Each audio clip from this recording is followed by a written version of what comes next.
Hey everyone, welcome to channel अपना pol science. तो आज हम जिस टॉपिक के बारे में बात करेंगे वो है कार्ल मार्क्स। जी हाँ, आज हम कार्ल मार्क्स की जीवनी पढ़ेंगे।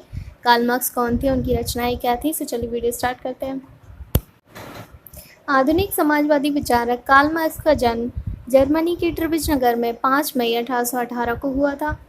ये जो है वो यहूदी परिवार से बिलोंग करते थे। इनके पिता एक वकील थे। जब मार्क्स 6 वर्ष के थे तो इनके पिता ने फ्रांसीसी दार्शनिकों के प्रभाव से और तत्कालीन जर्मनी की असहिष्णुता से बचने के लिए यहूदी मत का परित्याग कर दिया और ईसाई धर्म को अपना लिया। इस धर्म परिवर्तन ने मार्क्स के मन में क्रांति की बीज को बो दिया। इसके बाद मार्क्स ने यहूदियों की आलोचना की। मार्क्स का मानना था कि मनुष्य धर्म का निर्माण करता है, धर्म मनुष्य का निर्माण नहीं कर सकता है। इसीलिए जो मार्क्स है उसने धर्म को जनता की अफीम कहा है, यानी जो मार्क्स है उसने धर्म को अफीम की संज्ञा दी। 1841 में जैना विश्वविद्यालय से उसने डॉक्टर की उपाधि प्राप्त की। उसके बाद मार्क्स ने एक पत्रकार के रूप में जर्मनी के सार्वजनिक उदार आंदोलन में भाग लेना प्रारंभ कर दिया। तत्पश्चात मार्क्स ने समाजवाद के प्रमुख सिद्धांतों को ढूंढ निकाला और अपना शेष जीवन उनकी सैद्धांतिक एवं ऐतिहासिक मीमांसा करने और उनका यूरोप में श्रमिकों में प्रचार करने में बिताया। इसके बाद में इसने 6 वर्ष तक कोलोन, ब्रुसेल्स, पेरिस में अपने पत्र के संपादन और व्यवस्था का कार्य किया।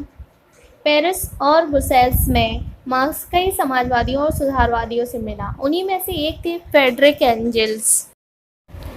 मार्क्स एंजल्स से 1844 में पेरिस में मिले और बहुत ही जल्दी दोनों एक दूसरे के बहुत अच्छे मित्र बन गए।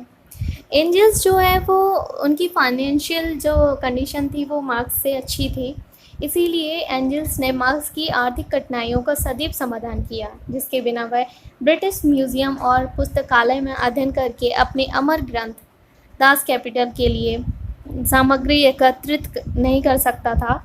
और फिर इसके बाद में जब एंजल्स ने उसकी मदद की तो उसने वो जो सामग्री थी उसको एकत्रित किया और अपने दास कैपिटल की रचना की, उसको प्रकाशित किया।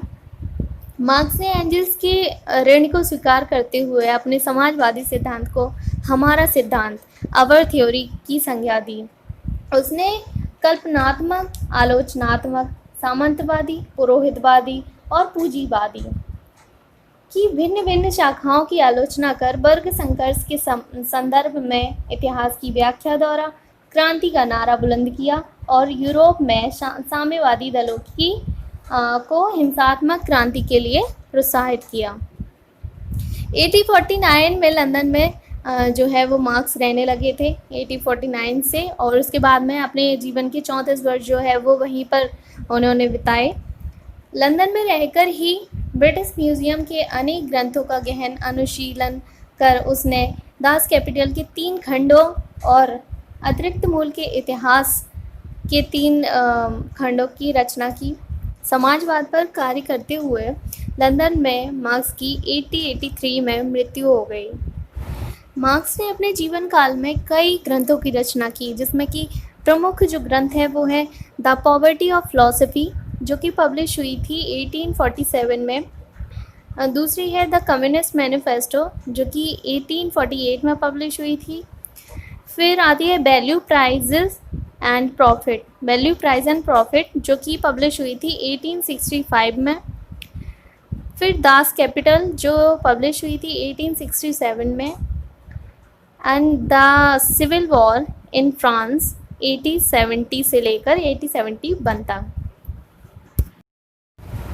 मार्क्स की विचारधारा के 4 आधार स्तंभ हैं। जो पहला सिद्धांत है वो है द्वंद्वात्मक भौतिकतावाद। दूसरा है इतिहास की आर्थिक व्याख्या, या फिर हम इसको कह सकते हैं इतिहास की भौतिकवादी व्याख्या।